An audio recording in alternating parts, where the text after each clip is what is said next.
Hello, my name is Nathan, and this is Endurance, your weekly spiritual workout. So get ready for some tough spiritual exercise.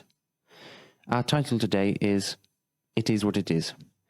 What do we do when we can't accept our situation, when circumstances are not what we want? How do we deal with that? We just can't change our circumstances. Well, Stephen will be along in a moment to explain this, and he's referring mainly to a portion of 2 Corinthians 12, where Paul talks about a thorn in his side. That should be interesting. Recently, Barry Bunch has had a new website launched called barrybunch.org. You can go there and take a look at all the endurance episodes and all our regular broadcasts. So, sit back and enjoy. What does it benefit anyone if you have sound theology but don't show the love that Christ showed you? Hashtag speak truth.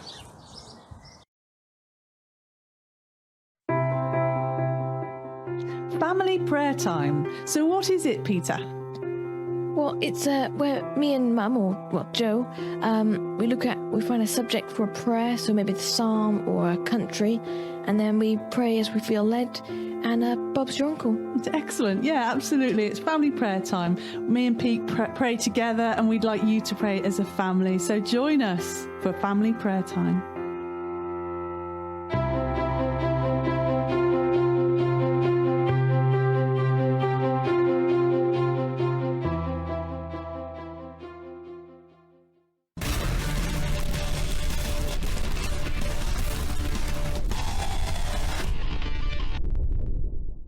So here we are back for another Endurance Go Deeper, where we go deeper into the topic for endurance. And as Nathan said, it is what it is. And the first thing I think I want to bring up on that is something that we've talked about before, which is accepting where you're at. You can't make a change in your life until you accept where you're at. So for instance, I was recently a bit discontent and I kept denying the fact that I was discontent.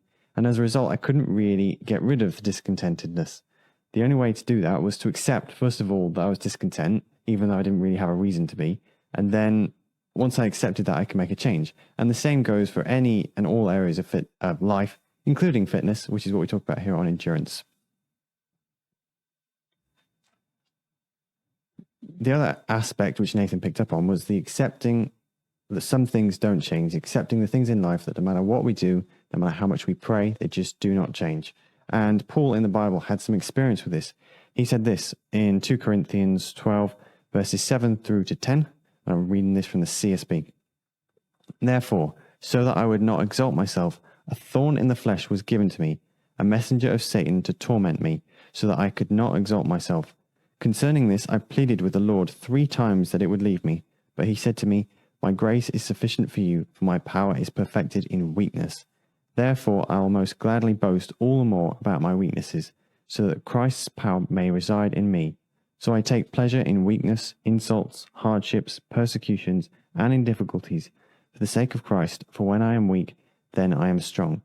And the bit that I really want to stick to is, my grace is sufficient for you, for my power is perfected in weakness, which is God's words to Paul after something in his life wouldn't change. So if you've got something in your life that just doesn't seem to change, could be where you're at in finances, could be where you're at, perhaps there's an ailment or health problem that you can't seem to get rid of, no matter how much you pray, God's grace is sufficient, whatever it is that could be constantly there that you can't seem to get rid of.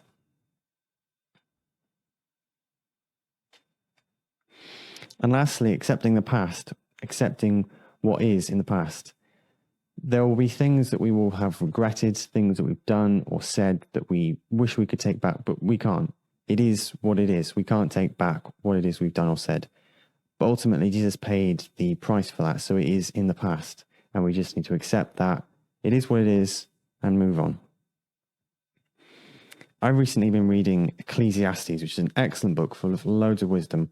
And it ends with a conclusion, this. Here now is my final conclusion. Fear God and obey his commands, for this is everyone's duty. Now, I could probably end every single endurance with that. But accepting the past, you move on. How do you move on? We have faith in God. You trust him in terms of the grace is sufficient if there's something in your life that isn't changing. Moving on from the past, just leaving it there. And at the end of the day, just fear God and obey his commands. That is, it is what it is. 2 minutes a day can change your world. And in Just a Thought, that's kind of what I do. Because I take the ordinary moments of life and think, how can this apply to faith, to life, to moving through this world with people around us? How can a tiny spider or the handle of a microwavable rice pot affect our life? And how can it help us learn something about ourselves and the world around us? So here's what I thought. Have you ever wondered what red flags, shredded tires, persistence, holes, dishwater tea, rice maker handles, tape measures, giant spiders that are not, and stripy fabric all have in common? Well, you're not alone, and they actually link wonderfully together, as you will find out in the book. I'm just going to read this out from Reverend Johnny Douglas, who wrote the foreword very kindly for me. Just a Thought is a collection of pregnant brain thoughts, but it's so much more than this. Andy reflects a determination, character and grasp of God and his loving purpose and wise ways. As we go through life, there's all these things that go on, there's all these exciting things of life. But actually, it's the ordinary and it's the normal from which we can learn so much. Each little chapter will take you a few moments to read, but hopefully will get your brain working and ready for the day. Just a Thought.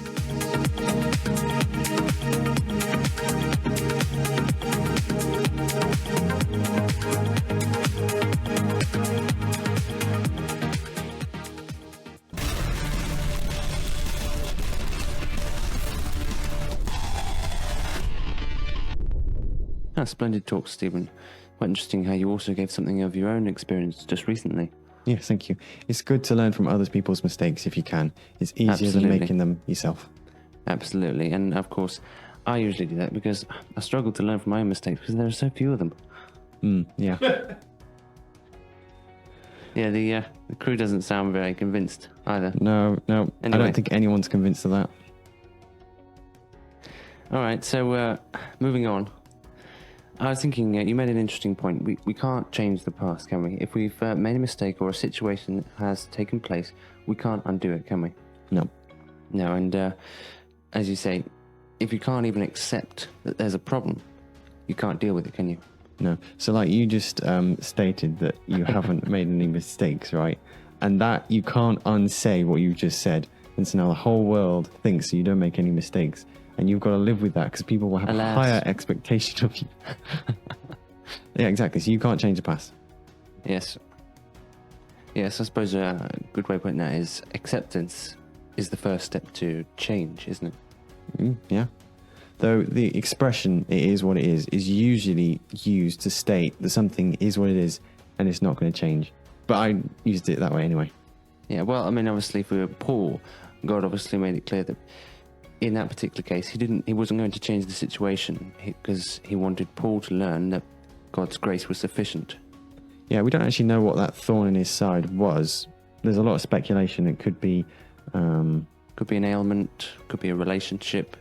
Yeah, and maybe it did get removed at some point. We don't know.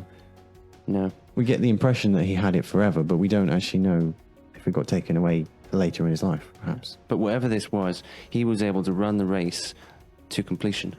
Though I find it interesting that he prayed 3 times and then that was enough. Like he must have had great faith if he prayed for something 3 times, it didn't happen, and that was that. Well, there's some interesting synergy there because Jesus prayed 3 times that God would take the cup from him. 3 is a very important number in the Bible. Extremely important. Like 9 is an important number in the Lord of the Rings. Yes, it is. All right, so I have one more question though. I know it is what it is, but what is it? What is it? If it is what it is, then what is it? It is X. Let X equal it. Okay. So 5 minus X would be 5 minus it. Okay, got it. Yeah, that makes sense now. I hope you understand that. So jolly good. So in conclusion, then, we need to accept what is, because it is what it is. And we have some really encouraging words from 2 Corinthians 12, verse 9. My grace is sufficient for you, for my power is perfected in weakness. And that's great encouragement. And we know that even when we don't feel that we have the strength to keep going, God's power is sufficient, God's grace is sufficient.